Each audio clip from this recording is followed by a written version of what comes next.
Allez, vas-y. Bonjour à tous. Donc, comme on l'a annoncé, on va commencer l'étude de la Genèse. Donc, Yann a commencé l'introduction dimanche dernier. Et moi, je commence l'étude du texte ce matin. On aura l'occasion de revenir en fait sur disons, réintroduire ce livre de la Genèse. Parce qu'évidemment, c'est un livre qui est très, très riche, qui comporte beaucoup de sens pour nous. Et c'est vrai qu'en étudiant ce texte ce matin, moi j'étais dans la joie de pouvoir m'approcher de ces passages, parce que je me suis demandé pourquoi j'étais content en fait, pourquoi j'étais content d'étudier ce texte-là. Qu'est-ce qui me réjouissait en fait là-dedans? Et je pense que dans ces premiers chapitres de la Genèse, ce qui est réjouissant, c'est que ça nous dit d'où on vient. Ça nous dit d'où on vient. Et on a toujours besoin, on a toujours envie de savoir d'où on vient, parce que ça nous dit aussi qui on est. Et ces textes nous apportent une j'ai envie de dire une paix, une certitude sur le fait que Dieu nous a voulu. Vous savez que pour les enfants qui sont adoptés, la recherche des origines est souvent quelque chose d'important. Et le fait de savoir d'où on vient, de savoir est-ce que j'ai été désiré, eh bien, c'est une question qui forge notre identité. Et ce texte eh bien, nous dit ça. Il nous dit, voilà, Dieu a voulu de vous. Alors, on va attaquer, donc je vais me contenter ce matin des 5 premiers versets. Et Yann a expliqué dimanche dernier que il y a une incertitude sur l'auteur du Pentateuque, de la Torah dans son ensemble, donc attribué à Moïse. Alors, est-ce que c'est complètement Moïse ou pas? Alors, bon, j'avoue que personnellement, moi, je suis quand même assez attaché à l'idée que ce texte a été écrit, alors, en partie par Moïse. D'abord parce que le texte nous dit que Dieu dit à Moïse, écrit. Bon. Et ensuite parce que ce Pentateuque, c'est une alliance. D'accord ? C'est même 2 alliances en fait. Les 3 premiers livres et puis les 2 derniers. En fait, c'est un renouvellement de l'alliance. Et l'alliance se fait sous cette forme-là. C'est-à-dire avec un historique, avec le descriptif des termes de l'alliance et puis les conséquences de la bénédiction ou la malédiction. Ça forme un tout. Et la Torah forme un tout. Et donc, moi, je suis quand même assez attaché à l'idée que ce texte a été rédigé à l'époque de Moïse, au moment où ces choses-là se déroulaient. Bon, ça, c'est pour le contexte général.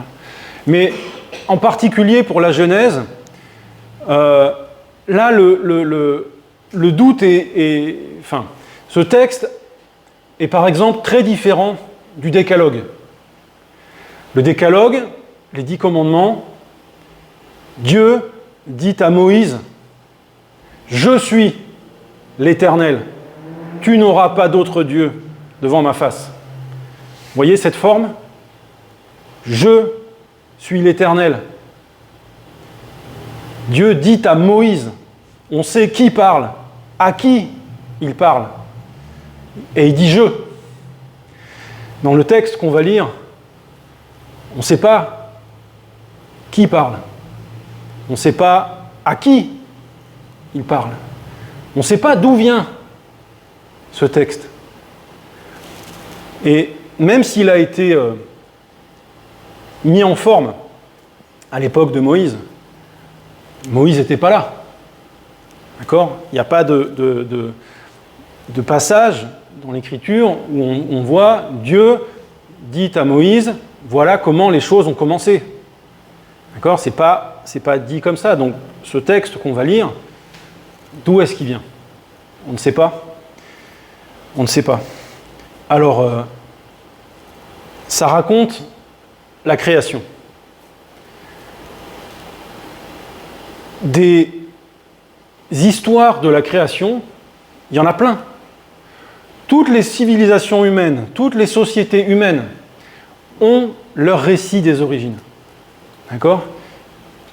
Que ce soit alors, les Sumériens, les Babyloniens, les Grecs, les Premières Nations des Amériques, les aborigènes, les peuples africains, en Asie, partout, il y a un récit des origines. D'accord ? Partout, des mythes, d'accord ? Des récits forgés, des histoires qui se sont racontées au fil des millénaires et qui se sont sédimentées dans une culture, dans une société, et qui ont une portée plus poétique que réellement,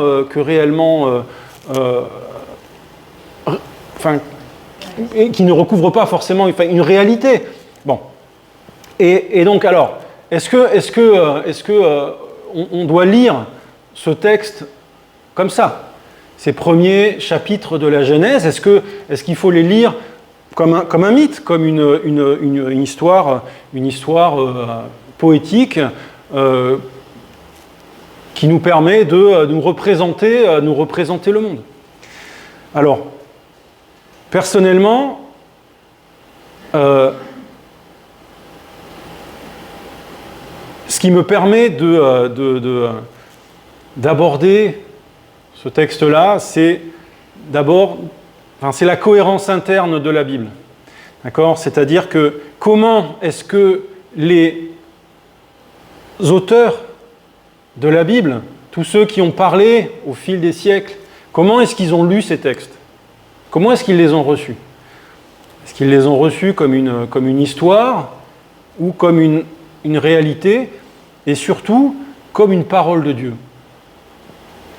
Parce que ça, c'est fondamental, de savoir si nous lisons ces textes comme des paroles d'hommes ou comme une parole de Dieu.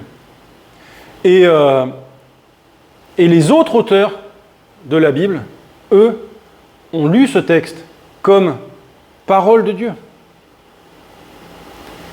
Et c'est pour ça que nous aussi, nous les lisons comme ça. Je prends un seul exemple, et c'est un texte que nous a envoyé Cynthia vendredi. Merci Cynthia d'avoir partagé ce texte. 2 Corinthiens 4. 2 Corinthiens 4. Alors, bon, j'ai pas encore lu le texte les 5 premiers versets, mais bon, vous les connaissez déjà. Vous les connaissez déjà. Donc, vous allez voir tout de suite comment. Donc là, c'est Paul, d'accord, qui écrit. Donc 2 Corinthiens 4. Je vais lire le verset à partir du verset 6. Le même Dieu qui un jour a dit que la lumière brille du sein des ténèbres, a lui-même brillé dans notre cœur pour y faire resplendir la connaissance de la gloire de Dieu qui rayonne du visage de Jésus-Christ. Ce même Dieu qui un jour a dit que la lumière brille au sein des ténèbres. Paul, pour lui, ce texte qu'on va lire, c'est Dieu qui parle. Jésus ne fait pas référence au texte de la création, mais il fait souvent référence à la loi de Moïse. Et il en parle comme étant la parole de Dieu. Eh bien, c'est ce qui nous permet à nous aussi de la lire de cette façon-là. Donc ça, c'est la première question sur comment est-ce que nous-mêmes nous abordons ce texte. La deuxième, c'est qu'est-ce qu'on va y trouver ? Et alors là, bien sûr, il y a plein de façons de lire ce texte. Alors, certains le lisent comme une description factuelle, une description du comment le monde a été créé. C'est une lecture possible, et moi, si vous voulez, je juge personne, dans le sens que chacun aborde ce texte avec ses propres, enfin, avec ce qu'il en attend, et chacun est responsable et libre de le faire. Personnellement, je vais utiliser là aussi la Bible pour m'approcher de ce texte et en retirer quelque chose qui fait du sens pour moi, et c'est ce que je vais vous proposer ce matin, d'essayer de réfléchir ensemble à ce que ce texte nous apporte. Et pour moi, le texte qui éclaire ce passage qu'on va lire, eh bien, se trouve dans l'évangile de Jean, et on va le lire, donc c'est le prologue, d'accord ? Donc, qui commence de la même façon, au commencement. Bon, et pour moi, c'est cette façon de lire que je trouve porteuse de sens. Parce que, voilà, une fois de plus, la Bible s'éclaire elle-même, et les passages se répondent, et nous permettent de comprendre la pensée de Dieu. Parce que nous abordons des domaines où on sent bien que notre propre pensée est limitée. Parce que nous abordons des domaines de la connaissance qui sont plus grands que nous, plus grands que notre compréhension. Et on a besoin que Dieu nous éclaire. Parce que si nous l'abordons seulement avec notre propre intelligence, eh bien, nous allons rapidement nous retrouver limités. Alors, je vais lire donc ces 5 premiers versets après avoir une introduction un peu longue. Je le lis dans la traduction du Semeur. « Au commencement, Dieu créa le ciel et la terre. Or, la terre était alors informe et vide. Les ténèbres couvraient l'abîme, et l'Esprit de Dieu planait au-dessus des eaux. Et Dieu dit alors que la lumière soit, et la lumière fut. Dieu vit que la lumière était bonne. Il sépara la lumière des ténèbres. Il appela la lumière jour, et les ténèbres nuit. Il y eut un soir, puis un matin. Ce fut le premier jour. »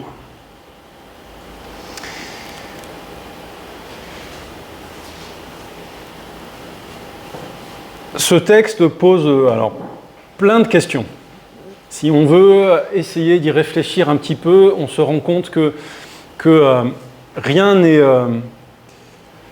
j'ai envie de dire, rien n'est simple. Parce que les mots qui sont employés, eh bien, se comprennent de différentes façons. Alors, on peut commencer avec cette première phrase. Au commencement, Dieu créa le ciel et la terre. Au commencement. Au commencement de quoi ? Au commencement du monde ? De notre monde ? Ok, on sait aujourd'hui que nous sommes sur une planète. Alors, au commencement de quoi ? De la formation de cette boule qui est notre monde, au commencement de l'univers tout entier, au commencement du temps, d'accord ? La physique, telle qu'on la comprend maintenant, nous parle d'un Big Bang et du commencement du temps. Le temps commence à ce moment-là, donc ça déjà on a du mal à le comprendre, mais bon voilà, au commencement. Au commencement, Dieu créa. Alors, Évidemment, je ne peux pas répondre à la question. Hein. Je la pose parce que ce texte me la pose et je vous la propose. Mais ça nous dit quand même quelque chose. Ça nous dit déjà que l'histoire commence. Ce n'est pas un cycle. Ce n'est pas quelque chose qui se répète indéfiniment, éternellement. D'accord ? Ça commence. À un moment donné. Il y a un début. Voilà ce que ce premier mot nous dit. Et ça nous dit une deuxième chose. Ça nous dit que avant le commencement, Dieu est. Ça nous permet de placer déjà Dieu à l'extérieur de ce que nous appelons l'histoire. Dieu est avant ça. Quel que soit le sens que nous pouvons y mettre, Dieu est avant. Ensuite, au commencement, Dieu. Alors, en hébreu, d'accord, Dieu ici, Elohim. Elohim, c'est un pluriel. D'accord ? Mais qui est conjugué au singulier. Alors, qui est ce Dieu ? Pour le moment, on n'en sait rien. C'est un pluriel, mais singulier. Et pour le moment, le texte le définit par ce qu'il fait. Et Dieu, qu'est-ce qu'il fait ? Bien, il crée. C'est comme ça que Dieu se définit dans ce premier verset. C'est lui qui crée. Pour le moment, il est inconnu. D'accord ? On ne connaît que cette première action de Dieu, qui est celle de créer. Créer, alors on dit ex nihilo, d'accord ? De rien. Avant, il n'y a rien, et puis Dieu crée et il y a quelque chose. Qu'est-ce que ça veut dire, ça ? C'est quoi cette action de créer ? Même maintenant, la compréhension du monde a progressé, hein, d'accord ? On connaît les particules, les quarks, les neutrons, les protons, les photons, tout ça,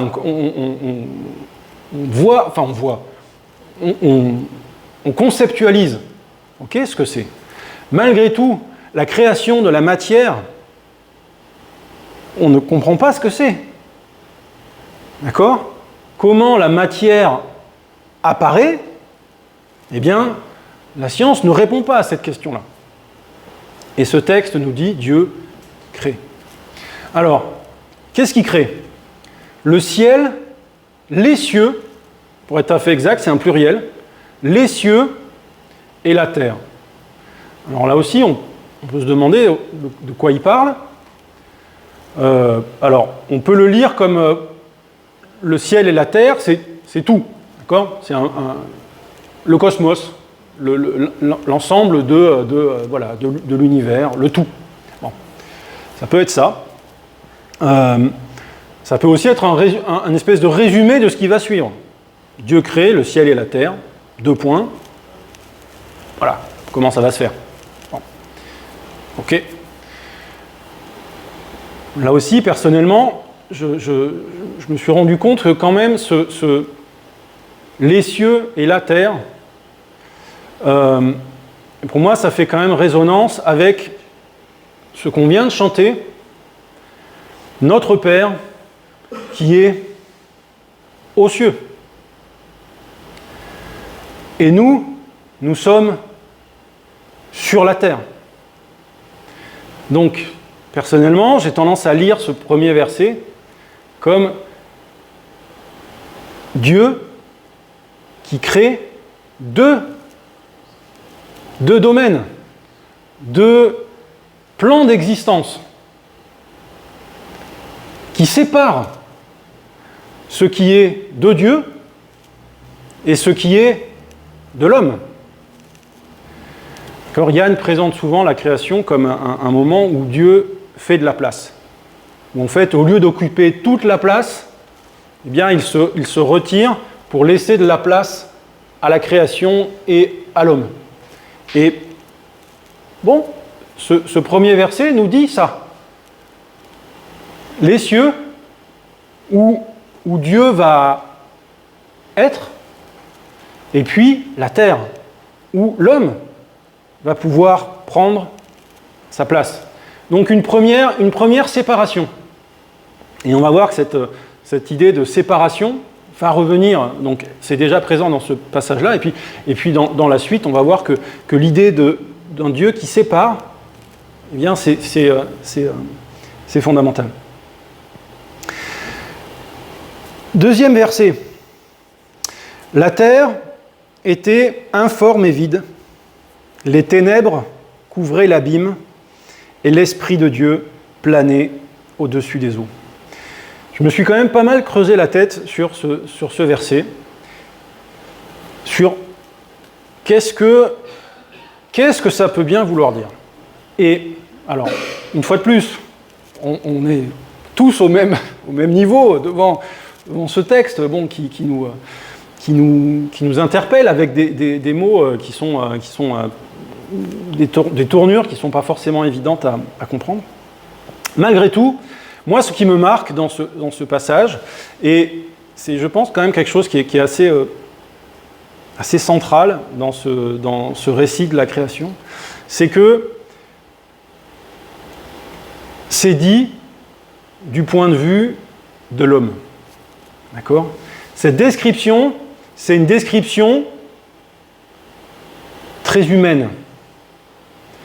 Parce qu'elle fait appel à ce que nous-mêmes, nous pouvons voir et percevoir. Et comment nous le représentons. D'accord ? C'est pas une description qui est faite du point de vue de Dieu, et on s'en rend compte beaucoup plus maintenant, parce que maintenant nous connaissons, alors on connaît quoi ? On connaît la taille de l'univers, on connaît sa structure, on sait qu'il y a un soleil, qu'il y a des planètes qui tournent autour, que tout ça se forme par accrétion, bref. Donc le point de vue du Créateur, ça aurait été d'être beaucoup plus loin de ce qui nous est dit ici. Mais ici, on voit quelque chose presque en deux dimensions. Au-dessus, en dessous, de l'eau. Au-dessus de l'eau, des ténèbres. La terre, informe et vide. Alors, tohu-bohu, d'accord, dans le texte. Le chaos, l'absence d'ordre. Ok, vide. Vide de quoi ? Vide de vie. Il n'y a personne. Rien de vivant. Pas d'ordre. Pas de lumière. Les ténèbres. Alors, les ténèbres au-dessus de l'abîme. C'est bizarre comme formule. Les ténèbres au-dessus de l'abîme. Pourquoi ? Parce qu'il ne fait pas noir dans l'abîme ? Si, il fait noir. Mais qu'est-ce que c'est l'abîme ? Le texte nous dit l'Esprit de Dieu plane au-dessus des eaux. Qu'est-ce que c'est l'abîme ? L'abîme, c'est la mer, et puis au fin fond, et on ne voit pas ce qu'il y a dedans. Ce n'est pas le domaine de l'homme. D'accord ? L'abîme, c'est ce qui est dessous et où on ne va pas. D'accord ? Au-dessus, au-dessus, au-dessus, oui. Au-dessus, c'est là qu'on vit. Nous, on vit au-dessus de l'abîme. Sauf que là, il y a des ténèbres. On ne voit rien. On ne connaît rien. C'est l'inconnu. Mais l'Esprit de Dieu plane au-dessus de l'abîme. L'Esprit de Dieu est déjà là où nous, on va être. D'accord ? l'Esprit de Dieu, alors pourquoi il est fait mention de l'Esprit à ce moment-là? Je ne sais pas, mais à ce moment-là, l'homme, lui, ne perçoit rien. C'est une description qui est assez terrifiante. D'accord? Je pense que le but, là, c'est de montrer que à ce moment-là, on est dans l'inconnu, dans quelque chose qu'on ne peut pas connaître, pas voir, pas percevoir, mais Dieu est déjà là. Il est déjà là. Et Dieu dit que la lumière soit, et la lumière est.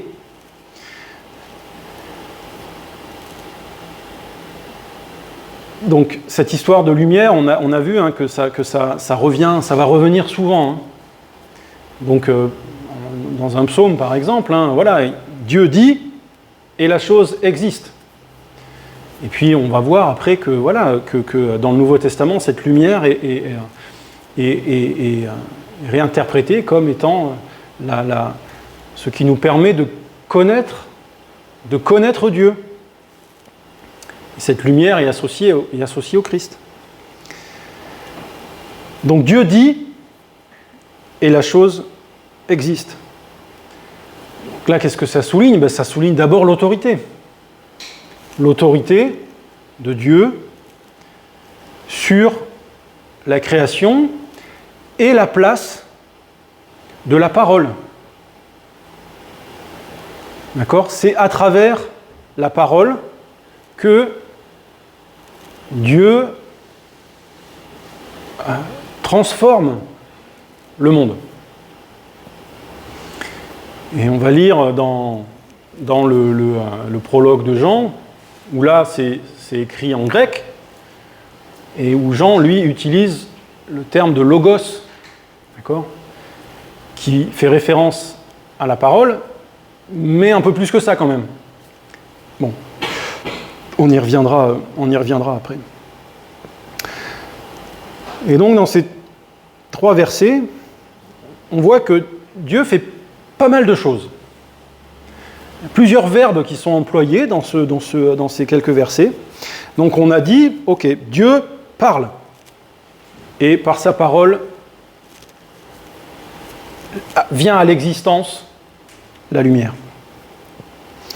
Mais Dieu va continuer et ensuite Dieu voit.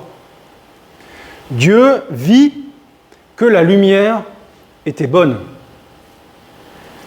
Donc Dieu parle et puis Dieu voit. Et quand Dieu voit, il juge. La parole est bonne. Dieu juge sa propre création et, ok, vous le savez, ça va continuer à chaque fois, à chaque étape, Dieu va juger. Et ça montre une constance dans la façon dont Dieu se comporte. C'est que Dieu ne crée pas pour partir. Dieu crée et il reste. Et il continue à interagir avec ce qu'il vient de créer. Et la première interaction qu'il a, c'est de juger. Est-ce que c'est bon? Ou est-ce que c'est pas bon? Et ça veut dire que Dieu est là pour garantir l'existence de ce qu'il a créé. Parce que si Dieu juge que c'est pas bon, eh bien Dieu peut effacer. Et ça va arriver. À quelques exemples dans l'histoire de l'humanité, Dieu va juger que, eh bien non, ça là, c'est pas bon. Et il va l'effacer. On peut penser au déluge, on peut penser à Babel, on peut penser à d'autres moments, mais Donc Dieu juge. Dieu est présent et il garantit l'existence de ce qu'il a créé parce que, eh bien, il juge si c'est bon ou pas.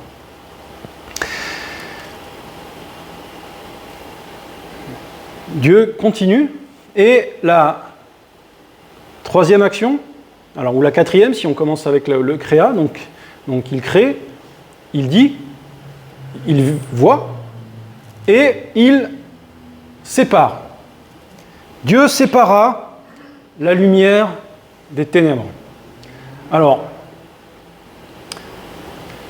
je vous ai dit que bon, pour moi, ce texte-là, c'est d'abord un texte qui donne du sens à la création. Bon, pour moi, concrètement, alors, je sais que certains font cet exercice-là d'essayer de recoller entre ce qu'on connaît de la façon dont l'univers s'est formé, de la Terre, etc. Bon, comment est-ce qu'on peut recoller ça avec ces passages-là? Bon, personnellement, quand je lis « Dieu sépara la lumière d'avec les ténèbres », bon, ok, les ténèbres, c'est quand il n'y a pas de lumière, donc il y a de la lumière, ben, il n'y a pas de ténèbres, donc qu'est-ce que ça veut dire séparer? Alors, concrètement, je ne vois pas trop ce que ça peut représenter. Par contre,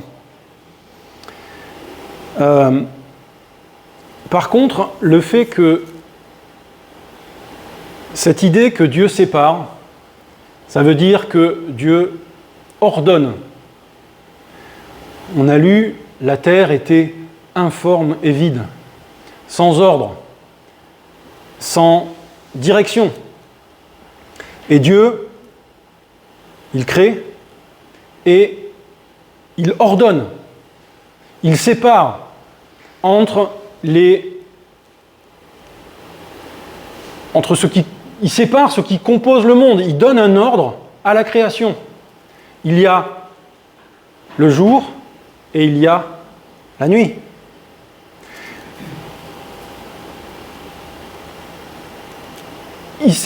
Cette idée de séparer le jour de la nuit, qu'est-ce que ça veut dire?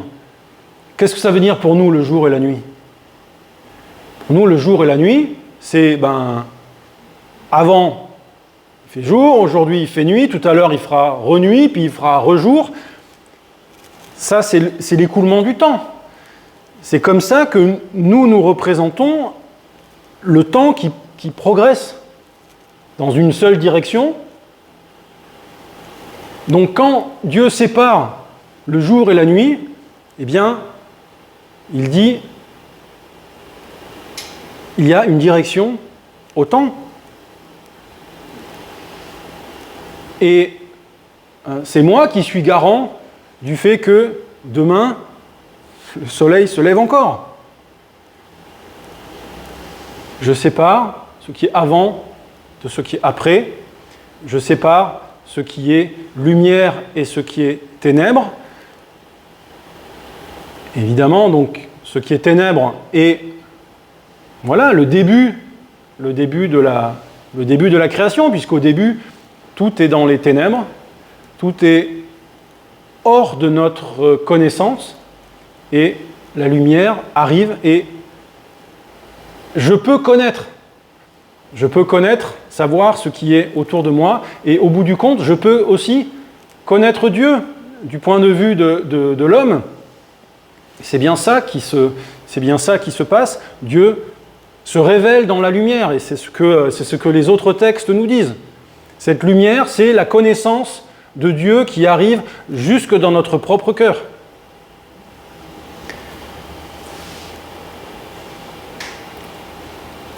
Et la dernière chose que Dieu fait, c'est il nomme. Il appela la lumière jour et les ténèbres nuit. Il donne un nom. Il donne un nom. Et ce fait de nommer les choses, dans la pensée biblique, vous le savez, c'est quand même très important, parce que la capacité à donner un nom, la responsabilité de donner un nom, c'est affirmer une autorité là aussi. affirmer une autorité, voire un droit. Donc quand Dieu commence à nommer, eh bien, il institue, il affirme son autorité et son droit sur ce qu'il a créé. Il donne aussi un but, une identité à ce à quoi il donne un nom. Et on le sait aussi maintenant, c'est par le langage que nous pouvons penser le monde. C'est en ayant des noms pour représenter la réalité que nous pouvons la comprendre dans, d'accord, ce lien entre langage et pensée. C'est quelque chose que maintenant on arrive quand même à mieux cerner. Et ce que fait Dieu à ce moment-là, eh bien, c'est de nous... Parce que le langage, c'est quelque chose qui sert à parler avec quelqu'un, à échanger de l'information, et puis aussi à conceptualiser et à penser les choses. Là, Dieu est tout seul. D'accord ? Il nomme des choses, mais qui est là pour entendre le nom du jour et de la nuit ? Pour le moment, il n'y a encore personne.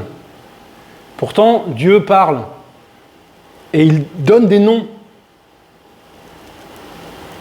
Encore une fois, on voit bien que ce récit, il est complètement centré sur... Alors, il n'est pas centré sur l'homme, ou il n'est pas centré sur Dieu indépendamment. Pour moi, ce que ce texte met surtout en avant, c'est qu'il est centré sur la relation entre Dieu et l'homme. Parce que ce texte, il nous parle de ça. Il nous parle de cette relation. Parce que, pour moi, si on ne le lit pas dans cette idée que ce texte explique comment l'homme peut entrer en relation avec la création de Dieu, eh ben, je pense qu'on est à côté du truc. Parce que tout ce texte, il est centré sur qu'est-ce que l'homme peut comprendre. Pas du tout sur comment Dieu fait les choses. Comment concrètement les éléments de la création se mettent en place. Mais c'est complètement centré sur comment est-ce qu'un homme peut trouver du sens à ce que Dieu a fait. Et ce que ce texte nous dit, c'est ok, Dieu crée, Dieu sépare, Dieu donne du sens, Dieu permet à l'homme de connaître et de comprendre.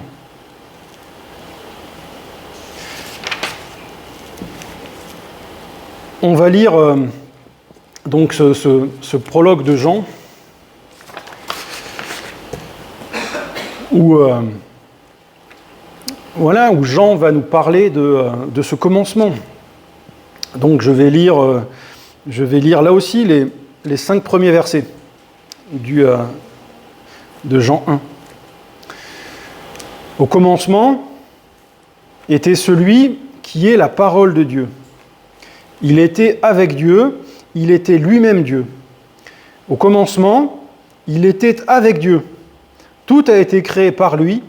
Rien de ce qui a été créé n'a été créé sans lui. En lui résidait la vie. Et cette vie était la lumière des hommes. La lumière brille dans les ténèbres, et les ténèbres ne l'ont pas étouffée ou ne l'ont pas reçue. Au commencement, le logos, la parole, mais aussi la sagesse, aussi le sens. Au commencement était celui qui donne du sens à ce qui était informe et vide. Au commencement était la parole, celui qui dit, celui qui nomme. En lui était la vie. La vie n'est pas encore là dans ce qu'on a lu. D'accord ? Ça vient après. Mais déjà en lui était la vie, et cette vie était la lumière des hommes. D'accord ? Dans 2 Corinthiens, on a lu « Cette lumière brille pour faire connaître la gloire de Dieu qui se reflète dans le visage de Christ. » D'accord ? Là aussi, Christ, on le voit dans ce passage, Christ est au centre. Il est complètement intriqué dans cet acte de création. Et alors, bon, évidemment, donc les pères de l'Église, je vous ai dit le pluriel de Dieu, Elohim, pluriel. Donc, les pères de l'Église ont identifié ce pluriel à la Trinité. Bon, peut-être. C'est une façon de le comprendre, mais donc on voit ici que la lumière, eh bien, elle est associée à la vie ici, une vie spirituelle. Là aussi, donc, cette idée de la relation avec Dieu. Cette lumière qui vient briller jusque dans nos cœurs en Christ. Les ténèbres, c'est ce qui est inconnaissable, inconnu. Alors que la lumière, c'est ce qui se révèle. Et c'est Dieu qui se révèle à nous, qui nous connaît et qui est connu.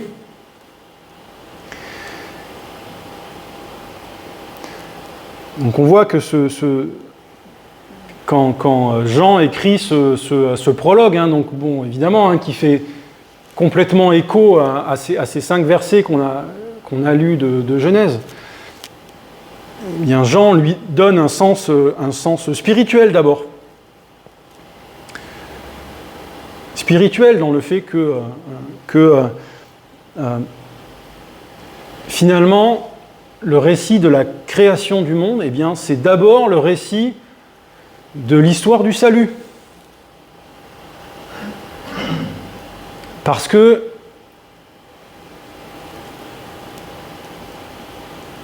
la création sans Dieu, ou plutôt la création où Dieu n'est pas connaissable, n'est pas visible, informe et vide. Eh bien ça, c'est notre état sans Dieu. Et c'est la venue de la lumière qui nous permet de rencontrer Dieu et de trouver la vie. Donc ce récit de la création, il commence avec ça, il commence avec cette idée que c'est Dieu qui donne un sens, que c'est Dieu qui est le logos, celui qui apporte du sens là où il n'y en a pas. Et c'est vrai que, bon, je l'ai dit, on se pose la question de comment est-ce qu'on doit lire ce texte. Il faut le lire avec foi. Parce que sans la foi, on ne peut pas accepter que Dieu est au commencement, que c'est sur la sagesse de Dieu que le monde repose. Parce que sans cette sagesse, eh bien, nous sommes informes et vides, aveugles et nus. Nous ne sommes que au bout du compte, qu'une machine vivante. Des processus physico-chimiques qui nous permettent de bouger, de marcher, de penser, qui se constituent à un moment donné, qui disparaissent quelque temps après, pour lesquels la joie, la souffrance, ça n'a aucun sens. Ce sont juste des choses qui arrivent et qui se dissipent et qui ne laissent pas de traces très vite. Le seul qui donne un sens à ce que nous vivons, c'est la sagesse de Dieu. Parce qu'en Dieu, nous sommes voulus, nous sommes créés, et Dieu nous donne une direction et un but, et Dieu nous donne une relation. Et c'est dans cette relation à lui que notre vie trouve un sens comme une place dans sa création qui commence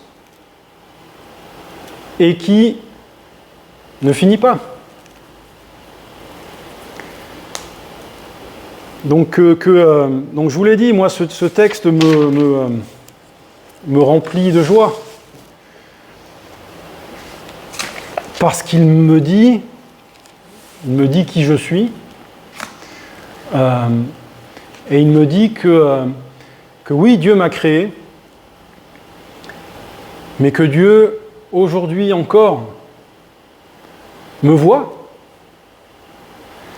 que Dieu, aujourd'hui encore, alors, me juge, mais me juge à travers le Christ. Que Dieu, encore aujourd'hui, ordonne ma vie, me donne une direction, sépare ce qui est bon de ce qui est mauvais, et puis que Dieu me nomme, qu'il me dit qui je suis, et qu'en me disant qui je suis, eh bien, il affirme que je suis à lui et que ma vie est dans sa main. Alors que ce texte puisse nous encourager pour la suite.